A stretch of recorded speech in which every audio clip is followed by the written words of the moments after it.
un thème simple. Est-ce que vous aimez les cadeaux? Qui n'aime pas les cadeaux? Les enfants aiment les cadeaux? Ah. Les adultes aiment les cadeaux? Le Seigneur a un cadeau pour nous. Est-ce que nous en avons conscience? Est-ce que ça vous est déjà arrivé de donner un cadeau à quelqu'un et tu repasses quelques semaines après et il n'a toujours pas utilisé le cadeau? Parfois, on donne un t-shirt ou un polo à quelqu'un. Après qu'on le retrouve, mais on ne met pas mon linge. Jamais mettre. Parce que peut-être il n'aime pas la couleur, il n'aime pas la marque. Et le Seigneur nous donne un cadeau. Nous donne un cadeau qui est merveilleux. Et la question pour nous ce soir, est-ce que nous utilisons bien ce cadeau? Parce que ce cadeau, il est merveilleux. Et ce cadeau, c'est un ami. C'est un ami. Alors ce soir, je vais vous proposer de choisir parmi 7 amis. Il y en a d'autres. Hein. La semaine prochaine, vous aurez encore l'occasion d'en avoir plus. On va voir ensemble 7 amis, très succinctement, et je vais vous demander de choisir lequel vous préférez dans les 7. D'accord? D'accord? Et après, on reviendra sur chacun des 7 avec le passage biblique correspondant. Premier ami, il s'appelle Hooper. Parfois, donc, on donne des diminutifs à nos prénoms. Moi, je m'appelle Jonathan et j'ai connu pas mal de diminutifs. Entre le Jo, le Jojo, le Jonah, le Jonath, le Nathan, le Nat. J'ai connu plein de diminutifs. Et lui, Hooper, entre guillemets, son nom que je lui ai donné, il est plus grand. Hein, c'est Hoopereng Tunkano. C'est ça son vrai nom. C'est Hooper. Et Hooper, lui, cet ami-là, il nous aide à prier. Est-ce que vous savez toujours comment il faut prier, vous? Parfois, on est un peu perdu. Et on ne sait plus comment prier. On ne sait plus qu'est-ce qu'il faut demander au Seigneur. Peut-être que plusieurs parmi les jeunes, parmi nous, vous êtes en plein choix. Vous avez 2 portes qui sont ouvertes dans votre orientation et vous ne savez pas, Seigneur, je vais aller là-bas, je vais aller là-bas. Et à un moment, on ne sait plus comment prier. Et cet ami-là, Hooper Ntunkano, donc les plus longs, il va venir et il va t'aider à bien prier. Pourquoi? Parce que lui, il connaît le cœur de Dieu et le plan de Dieu. Et donc, il va t'aider sans que tu le remarques, tout doucement. Il va te souffler, parfois t'inspirer. Prie comme ça. Prie comme ça. Prie comme ça. Et parfois, tu ne le remarques même pas. Parce que parfois, c'est dans une autre langue que tu parles. Mais tu es en train de prier dans le plan de Dieu. Vous aimeriez avoir Hooper comme ami? C'est bien d'avoir un ami qui nous aide à prier comme ça. Hein? C'est bien, hein? Il y en a encore 6, on va voir lequel tu préfères. Ok? Deuxième ami. Il s'appelle Odé. Son nom plus long, c'est Odegeo. Et lui, c'est celui qui me conduit. Lui, il me montre c'est quoi le bon chemin. Parfois, on est à des carrefours de notre vie. On a la possibilité d'aller à droite, d'aller à gauche. Et on ne sait pas trop. Mais Odé qui vient, dans les moments compliqués de notre vie, on est un peu perdu, on est là, un petit peu comme ces jeunes-là avec la carte. Où est-ce qu'il faut aller?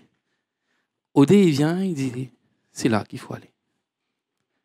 Et particulièrement dans le brouillard, dans les brouillards de nos vies, Odegeo, il va venir et il va nous dire, c'est là. Vas-y, c'est là-bas. Parce que parfois, si on réfléchit seulement avec notre intelligence humaine, avec notre raisonnement à nous, avec notre expérience uniquement, on pense que ça, c'est une bonne chose. Mais Odé connaît le parcours. Il connaît les embûches du diable. Il sait les parcours qui seront pour les jeunes safe. Il connaît. Et parfois, on a envie de passer là. Et là, Odé, il arrive et pause.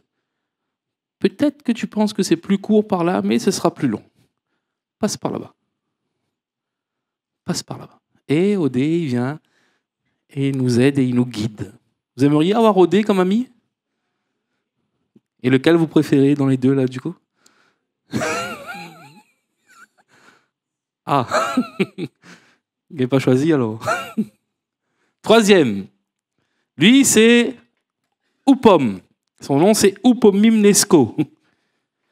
Lui, il va régulièrement me rappeler ce qui est important. Et particulièrement, les promesses de Jésus. Parce que parfois, dans notre parcours, on avance, et parfois on oublie un petit peu ce que Jésus nous a dit, les promesses qu'il a déposées dans notre cœur. Et parfois, quand on traverse des déserts, on a envie de partir un petit peu partout, n'importe comment. Et Upom, il va venir, il va dire attention, rappelle-toi tout ce que Jésus t'a dit là. Ça, c'est la vérité. N'oublie pas ça. Parce que là, tu risques de prendre une décision qui va compromettre le plan que Dieu a prévu pour toi. Et Upom, cet ami-là, il vient pour vraiment nous rappeler ce qui est important aux yeux de Jésus. Vous aimeriez avoir Upom comme ami? Lequel vous choisissez maintenant dans les trois? Lequel vous préférez? La moyenne, tu préfères? Allez, le quatrième. Le quatrième, il s'appelle Krat, de son nom Krataio. Oh. Krataio. Et lui, cet ami-là, c'est le meilleur antidépresseur du monde. Quand tu as un coup de mou moral à l'âme, il vient et il te redonne des forces intérieures. Mais vraiment la force. Hein. Vraiment la force qui te permet de surmonter toutes les difficultés, toutes les épreuves, tous les coups durs de la vie. Il est là. Et il vient nous donner cette force. Qui peut dire ici, moi, tout le temps mieux fort, moi. On a tous besoin à un moment. Hein. On a tous besoin de Krat à un moment. Hein. Vous aimeriez avoir Krat comme ami? Et du coup, dans les quatre, tu préfères lequel? Cinquième, Dunam. Lui, c'est la puissance. Son nom plus long, c'est Dunamis. Et lui, il va nous aider à accomplir ce qui est humainement, normalement impossible pour nous. Dans le plan de Dieu. Et il va nous permettre d'avoir cette puissance pour accomplir la volonté de Dieu quand les choses qui sont en face de nous sont impossibles, humainement parlant, à surmonter. Et c'est lui qui va me donner cette puissance. Et cette puissance travaille particulièrement avec ma bouche, avec ta bouche. Il te rend capable de parler à n'importe qui, ici-bas, de la gloire de Dieu, de l'évangile, de la bonne nouvelle de Jésus-Christ. Parfois, nous regardons certaines personnes et disons, waouh, lui, il est très intelligent, lui, il est très sage, lui, il est très expérimenté, lui, il est très connu, lui, et on se dit, mais qu'est-ce que je vais lui dire? Comment est-ce que je vais essayer de toucher son cœur? Qu'est-ce qu'on essaye de trouver, quoi ça dit pour toucher son cœur? Et on essaye de convaincre le cerveau, mais Dunam, lui, il vient, il nous aide. Et il nous donne une parole qui va permettre de toucher le cœur de cette personne. De toucher le cœur de cette personne. Dunam, lui, il vient, il me donne la puissance pour pouvoir accomplir des miracles. Accomplir des miracles dans la volonté du Seigneur. C'est lui. Cet ami-là, il est merveilleux, il est fort, il est puissant. Vous aimeriez avoir Dunam comme ami? Et du coup, parmi les 5 là, le premier, tu préfères? Attends, il y en a un autre qui arrive là, il est super celui-là. Alors, celui-là, il s'appelle Aga. De son vrai nom, Agapé. Parfois, on est rempli de colère. Parfois, on est rempli d'amertume. Et parfois, malheureusement, on est rempli d'un désir de vengeance. Et même si on est chrétien, on ne veut pas faire du mal, dans notre cœur, parfois, il y a quand même le désir de vengeance. On est pressé que quelqu'un fasse vengeance pour nous. Et c'est pour ça que parfois, on dit aux gens qui nous font du mal, « Attends là où, va voir, là, je l'appelle demain. Attends là où, là, bon Dieu, voit où. Bon Dieu, punit pas. Hein. Bon Dieu, il pardonne. Il pardonne. » Et parfois, on est là. Il y a dans notre cœur un désir de vengeance. Ou ceux qui nous ont fait du tort ou du mal, humainement parlant, nous l'avons envie de voir à Zotatea même, nous. Je l'écrase à main, il faut qu'on écrase un jour. Et dans notre cœur, c'est là. C'est là. Et Aga, cet ami-là, il va venir nous remplir d'un amour qui va dissoudre littéralement toute l'amertume, toute la colère, tout désir de vengeance.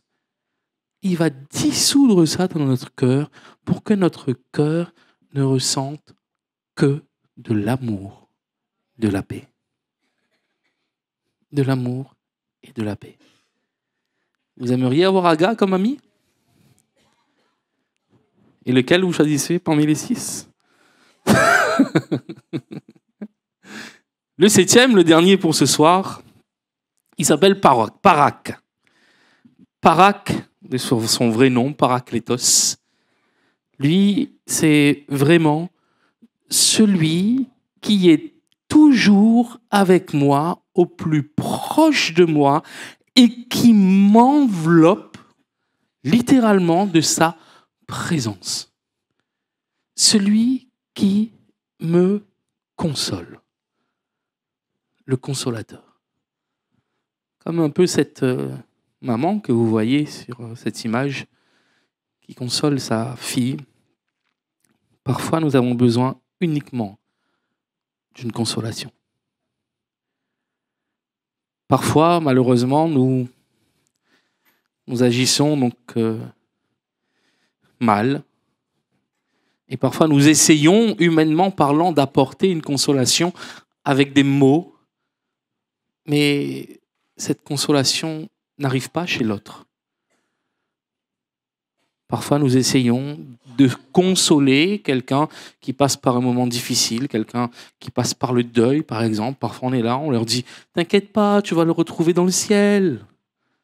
T'inquiète pas, elle est bien là où il est, là où elle est. » On essaye comme on peut, on ne sait pas trop quoi dire, mais la personne qui est en face de nous, c'est les chrétiennes, elle le sait déjà, tout ça.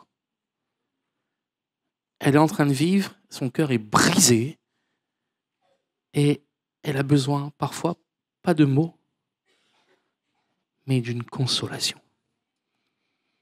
Et Paraklétos, c'est ce qu'il fait.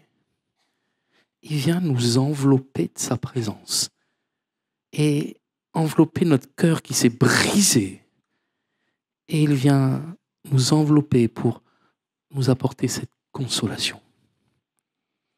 Cette consolation dans notre cœur, dans notre âme, dans les moments les plus difficiles, les plus sombres de notre vie, où autour de nous, il n'y a personne qui peut nous apporter une parole qui nous console. Lui, il le fait. Vous aimeriez avoir Parak comme ami? Et du coup, donc là, parmi les 7, vous choisissez lequel? Lequel votre préféré? Pas de préféré? Allez, j'ai une bonne nouvelle pour vous, vous avez bien compris, que ces 7 personnes, ces 7 facettes, c'est une seule personne.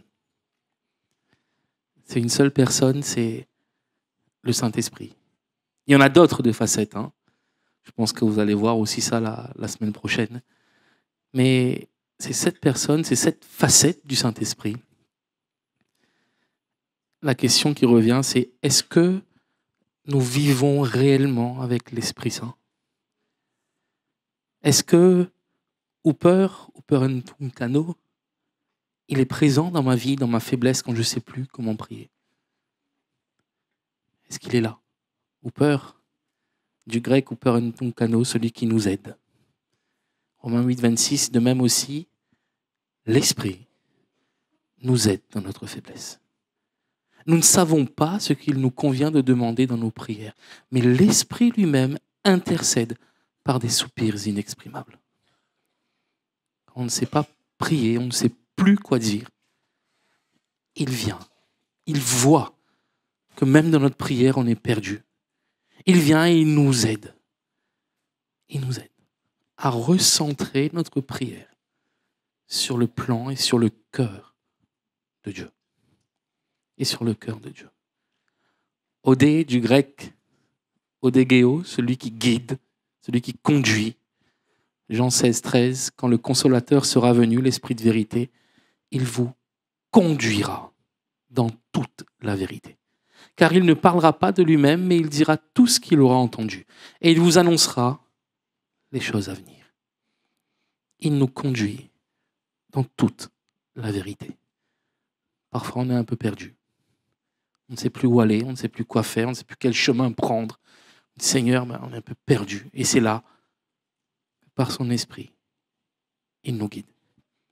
Et il va te guider. Upom, du grec upomimnesko, celui qui me rappelle, rappeler. Mais le consolateur, l'Esprit Saint, que le Père enverra en mon nom, vous enseignera toutes choses et vous rappellera tout ce que je vous ai dit. Toutes les paroles, toutes les promesses, toutes les vérités que le Seigneur nous a dites, le Saint-Esprit, quand on en aura besoin, va nous les rappeler. Et il ne manquera pas. Il ne manquera pas. Il va nous les rappeler. Parce qu'il est vivant. Parce que c'est sa nature. C'est sa nature.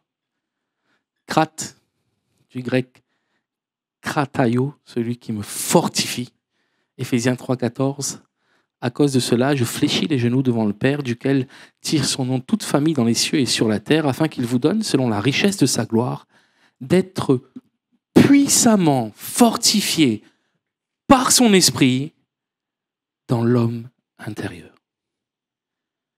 L'Esprit de Dieu me permet de rester fort, même dans les pires moments de ma vie. C'est le meilleur remède contre la dépression, contre ces moments où on broie du noir, où on a un coup de mou, un coup au moral. Le Saint-Esprit, il vient et il me donne cette force de pouvoir surmonter toutes ces difficultés dans ma vie. Dunam, dunamis, vous savez, Acte 1, 8, mais vous recevrez une puissance, la puissance dunamis. Le Saint-Esprit survenant sur vous, et vous serez mes témoins à Jérusalem, dans toute la Judée, dans la Samarie, jusqu'aux extrémités de la terre. Il nous permet de prêcher l'Évangile et il nous permet d'accomplir les miracles qui accompagnent la parole de Dieu.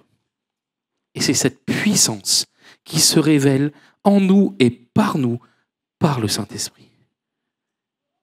Et grâce à cette puissance, la parole de Dieu est confirmée. Elle est confirmée. Non seulement elle est annoncée, mais elle est confirmée par des miracles et des prodiges. Aga, du grec agapé, l'amour.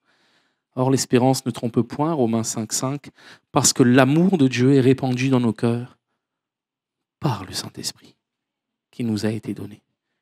C'est lui qui déverse dans notre cœur l'amour, quand dans notre cœur la haine, la colère, la vengeance veut prendre la place. Il y a une condition à cela. il faut que dans notre cœur, nous puissions ouvrir les portes. Parce que parfois, il y a des portes qu'on ne veut pas ouvrir. Parfois, malheureusement, il y a des personnes à qui on ne veut pas pardonner. Il y a des personnes, comme je le disais tout à l'heure, malheureusement, au fin fond de notre âme, il y a des personnes où, entre guillemets, on attend de voir enfin leur chute. Malheureusement. Malheureusement. Et donc, on ferme notre cœur et la porte de notre cœur. Et là, même, Agar, l'amour de Dieu, n'arrive pas à rentrer là. Pourquoi? Parce qu'on a fermé ça à double tour. Il suffit juste de l'ouvrir et dire, Seigneur, je veux pardonner. Je veux que cette vengeance, cette colère, cette amertume disparaisse. Disparaisse. Je veux que quand je passe à un endroit ou quand je pense à quelque chose, que toute cette souffrance, cette pique qui arrive dans mon âme, qu'il n'y ait plus tout ça. L'amour de Dieu va guérir toutes ces blessures qui malheureusement saignent dans notre cœur des années et des années après qu'on ait subi des difficultés, des souffrances ou toutes sortes de choses. L'amour de Dieu veut guérir chacune de nos blessures et faire disparaître toute cette amertume, toute cette colère, toute cette vengeance. Et Paraclétos, le consolateur, Jean 14, 15, si vous m'aimez, gardez mes commandements, et moi je prierai le Père, et il vous donnera un autre consolateur afin qu'il demeure éternellement avec vous. Ce consolateur, c'est Jésus lui-même, un autre moi-même. Il nous enveloppe de sa présence quand ça ne va plus. Il nous enveloppe quand, dans les pires moments les plus sombres de notre vie, où on est vraiment par terre et on est triste, on passe parfois peut-être par le deuil et personne n'arrive à nous consoler. Personne. Le consolateur qui est vivant dans ces moments, parfois même sans un mot, nous enveloppe de sa présence et nous fait un gros câlin spirituel. Un gros câlin spirituel pour commencer à guérir ce cœur qui a été brisé et qui est parfois en 1000 morceaux. Il vient, il reprend tous les morceaux, il les recolle, les ressoude, dans l'objectif que bientôt, ce cœur soit un cœur nouveau, renouvelé. Un cœur dans lequel la vie va de nouveau jaillir. La vie de Jésus-Christ. Qu'en est-il pour nous ce soir? Ce passage de Luc, chapitre 11, où Jésus vous dit, et moi je vous dis, demandez et l'on vous donnera. Cherchez et vous trouverez. Frappez et l'on vous ouvrira. Car quiconque demande reçoit. Celui qui cherche trouve et l'on ouvre à celui qui frappe. Quel est parmi vous le père qui donnera une pierre à son fils s'il lui demande du pain? Ou s'il demande un poisson, lui donnera-t-il un serpent au lieu d'un poisson? Ou s'il demande un œuf, lui donnera-t-il un scorpion? Si donc, méchant comme vous l'êtes, vous savez donner de bonnes choses à vos enfants, à combien plus forte raison le Père Céleste donnera-t-il le Saint-Esprit à ceux qui le lui demandent? Le Saint-Esprit, avec ces 7 facettes qu'on a vues ce soir, il y en a d'autres, veut faire partie de notre vie. Trop souvent, nous voyons le Saint-Esprit comme quelque chose alors que c'est quelqu'un. Trop souvent, nous voyons le Saint-Esprit comme une expérience alors que c'est une personne. Trop souvent, nous le voyons uniquement comme une puissance alors qu'il est en nous et c'est lui qui agit. C'est lui qui agit. Le Seigneur nous a dit qu'il ne nous laissera pas orphelins. Ça ne sera pas tout seul. On n'aura rien avec Zot. C'est le Saint-Esprit. Alors dans la semaine qui arrive, la semaine prochaine, certainement vous allez recevoir beaucoup d'enseignements. L'objectif, ce n'est pas de remplir notre cerveau de connaissances, mais l'objectif de votre équipe pastorale, c'est quoi? C'est que l'Église puisse marcher et vivre en étant remplie du Saint-Esprit. Chaque jour de notre vie. Alors on va prier le Seigneur avant de passer à la suite. On va prier le Seigneur ensemble, si vous êtes d'accord. Et peut-être pour quelques-uns, c'est l'occasion, comme le dit ce verset, de demander de nouveau au Seigneur d'être renouvelé, rempli, baptisé du Saint-Esprit. Seigneur, merci parce que tu nous as laissé l'Esprit Saint. Nous ne sommes plus orphelins et nous savons que tu es avec nous tous les jours jusqu'à la fin du monde. Merci parce que chaque jour, tu es avec nous, Seigneur.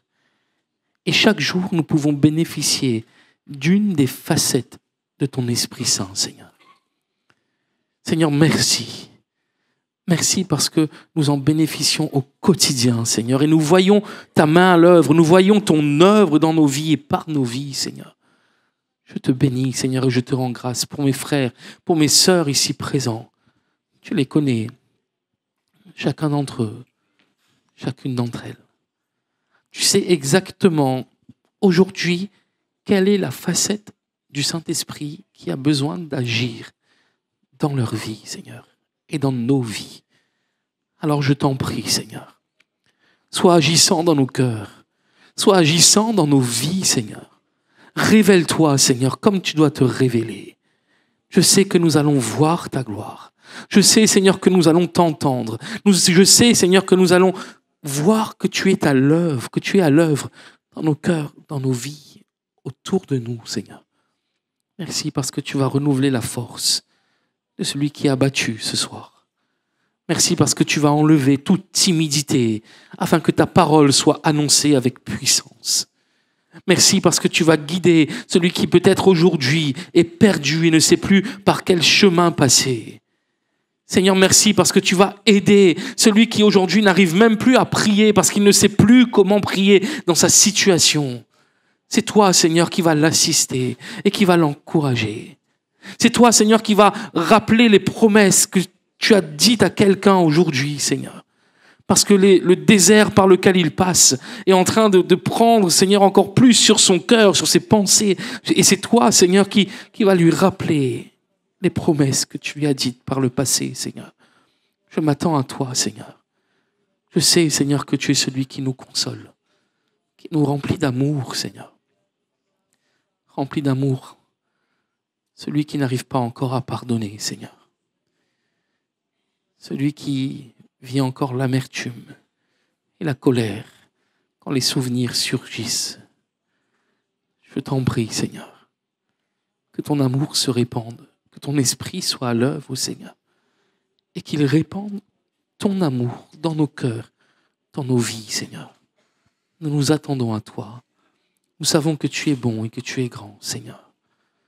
Gloire à ton saint nom, Jésus.